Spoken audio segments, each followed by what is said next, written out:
Today I am going to talk about regulation of fatty acid synthesis and its breakdown.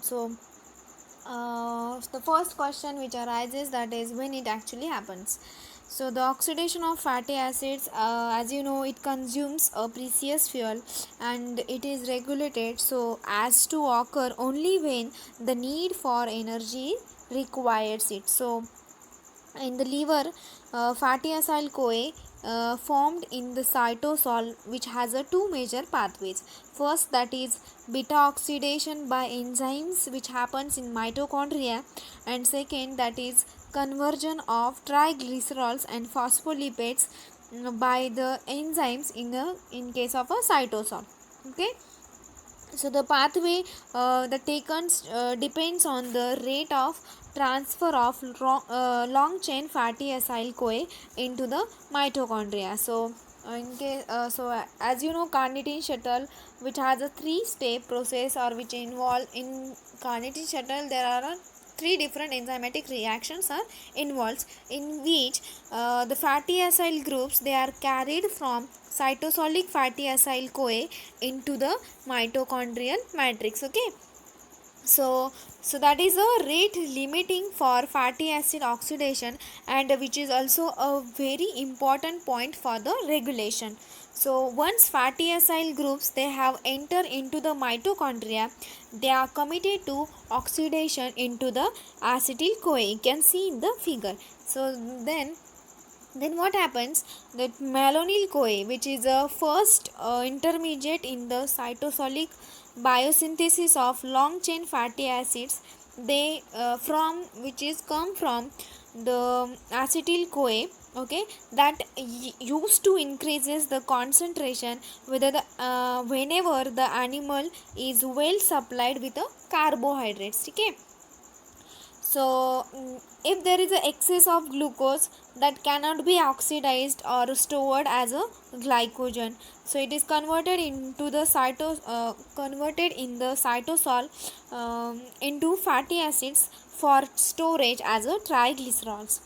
So there is a inhibition. So inhibition, that means जसं की तुमची enzymatic reaction असेल, so there are some inhibitors which stops that reactions.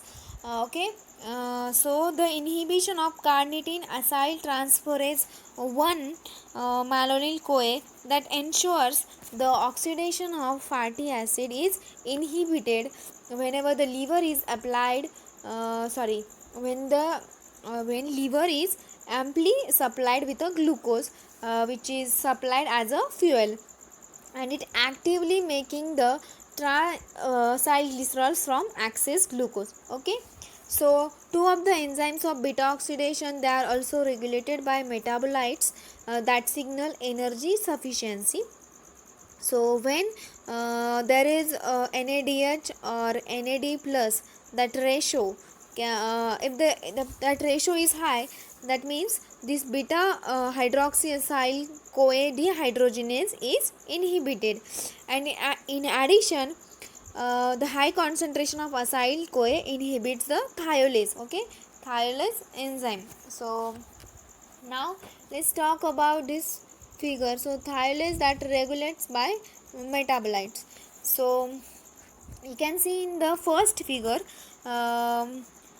so when the diet provides a ready source of carbohydrate as a fuel.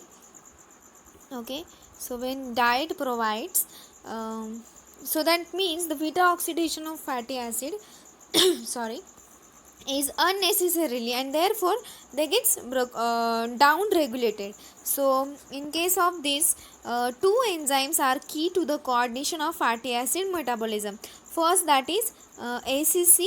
Okay, you can see in this figure ACC, that means acetyl CoA carboxylase, which is the first enzyme in the synthesis of fatty acids. Okay, then the carnitine acyl transferase 1. So you can see in this here, this carnitine acyl transferase 1 enzyme, that limits the transport of fatty acid into the mitochondrial matrix. For the beta oxidation. Okay. So carnitine शटलचा एक important role आहे, जसं की आपण beta ऑक्सिडेशनमध्ये बघितलं. Okay. Which has a 3 different enzymatic reactions which is very important for carnitine shuttle mechanism. Okay. So that inhibits, or you can say that limits the transport of fatty acids into the mitochondrial matrix. Okay. So if there is a ingestion of high carbohydrate meal, so you can see here, if there is a high carbohydrate meal, that raises the blood glucose level, and that's why that triggers the release of insulin. Okay. You can see in this figure, if there is a high blood glucose, it releases the, or you can see it triggers the release of insulin.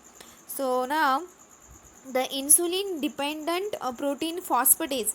Okay. So these enzymes, that phosphatase dephosphorylates ACC. So dephosphorylate ACC means there is a removal of phosphate molecules.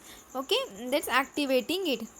Then this your ACC that catalyzes the formation of melanyl CoA. Okay. Which is as I told you, melanyl CoA काय असतं, that is the first intermediate of fatty acid synthesis. Then what happens, this melanyl CoA that inhibits the carnitine acyl transferase 1. You can see the arrow. Okay. So this melanyl CoA, this melanyl CoA, it inhibits the carnitine acyl transferase 1. That's why they are preventing the fatty acid end. म्हणजे ते काय करतात मग, जर melanyl CoA नी inhibit केलं त्या एन्झाईमला, so then it preventing the fatty acid entry into the mitochondrial matrix. Okay. So in next case, when so this is all about a high blood glucose level. Okay. So if there is a low blood glucose, then what happens, so it when blood glucose level drops between the meals, this glucagon it releases or activates CAMP. Okay. CAMP dependent protein kinase, which is also called as a PKA. Okay. You can see in this figure PKA. What is the role of this PKA? So this PKA that phosphorylates and inactivates ACC. Okay. And then the concentration of melanyl CoA falls. Okay. म्हणजे concentration काय होणार आहे, melanin कोएचं false होणार आहे किंवा कमी होणार आहे. So the inhibition of fatty acid entry into the mitochondria is relieved, and then this fatty acids they enter into the mitochondrial matrix and become the major fuel. Okay. So because of this glucagon, it also triggers the mobilization of fatty acids in the adipose tissue. So adipose tissue, that is a supply of fatty acids which begins arriving in the blood. Okay. So this is about this figure ki how it means the coordinated regulation of fatty acid synthesis and its breakdown. Okay. So now the next point, that is genetic defects in fatty acyl CoA dehydrogenase. So काय होतं याच्यामध्ये actually, so there is a stored triglycerols, means they are a typically cheap sources of energy for muscle contraction. ठीक आहे. आपल्याला muscle contraction करण्यासाठी किंवा कोणतंही काम करण्यासाठी, so as you know this metabolism has a major role. Okay. So तुम्हाला कोणतंही काम करायचं असेल किंवा कोणतीही ॲक्शन करायची असेल तर it requires energy. Okay. So these triglycerols, they are cheap sources of energy for muscle contraction, and inability to oxidize the fatty acids from triglycerols, which are the serious consequences for the health. Okay. So the most common genetic defect in fatty acid catabolism in US and North European population is due to the mutation in the gene encoding medium chain acyl CoA dehydrogenase. Okay. Which is also called as a MCAD. Okay. So the more than 20 human genetic defects in fatty acid transport and metabolism occur. So Among northern Europeans, the frequency of carriers um, is about 1 in 40. Okay, and it about one individual in 10,000 has a this disease. Okay, so that is the means you can say it has two copies of the mutant MCAD allele and is unable to oxidize fatty acids of 6 to 12 carbons. Okay, this disease is characterized by recurring episodes by a syndrome that includes fat accumulation in the liver, then also high blood levels of octanoic acid, and also a low blood glucose. So if there is a condition of low blood glucose, you can also call it as a hypoglycemia. Okay, then also sleepiness, vomiting, and coma. Okay, so if the genetic defect is detected shortly after the birth, the infant can be started on a low fat, and also another condition, that is a high carbohydrate diet. Okay, so this is about the genetic defects in fatty acyl CoA dehydrogenase, which causes a serious disease. Okay, so I hope you guys understand की कसं actually fatty acid oxidation होतं, fatty acid oxidation regulate होतं किंवा breakdown होतं, how the regulation of fatty acid synthesise. Okay, so this is all about regulation of fatty acid.